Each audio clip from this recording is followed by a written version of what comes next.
Pemirsa, dua kegiatan fisik dan non-fisik pelaksanaan TMMD ke-109 tahun anggaran 2020 di wilayah Kodim 0102 Pidie sudah dalam tahap penyelesaian akhir. Sasaran fisik program TMMD yang dikerjakan yaitu bergotong royong bersama masyarakat Desa Pulau Hagu, Kecamatan Padang Tiji, Kabupaten Pidie.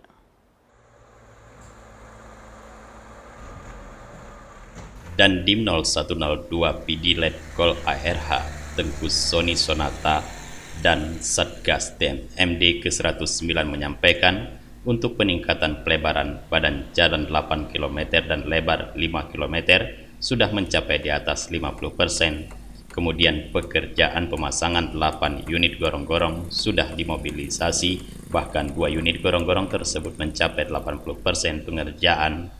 Sementara untuk pembangunan 2 unit rumah tidak layak huni RT-LH ditargetkan selesai dalam pekan depan. Sementara pelebaran jalan akan diselesaikan pada akhir penutup kegiatan TMMD. Dengan program ini, masyarakat di sekitar wilayah Pulau Hagu, Padang Tiji dapat semakin sejahtera karena kita sudah membangun akses jalan yang akan meningkatkan taraf perekonomian masyarakat tersebut.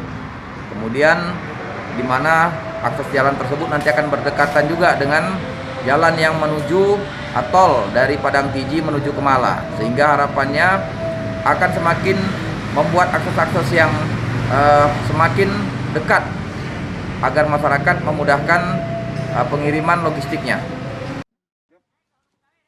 Dan Dim berharap dengan adanya program TMMD ini, masyarakat di sekitar wilayah Desa Pulau Hagu, Kecamatan Padang Tiji, Pidie dapat semakin meningkatkan taraf perekonomian masyarakat karena sudah tersedia akses jalan dekat dengan jalan tol, sehingga nantinya masyarakat akan mudah pergi ke kebun dan mudah menjual hasil kebun ke pusat pasar di kecamatan.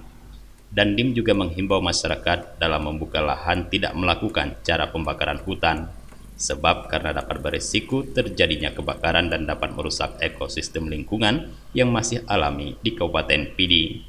Dari Pidi, Tim Liputan Aceh TV melaporkan.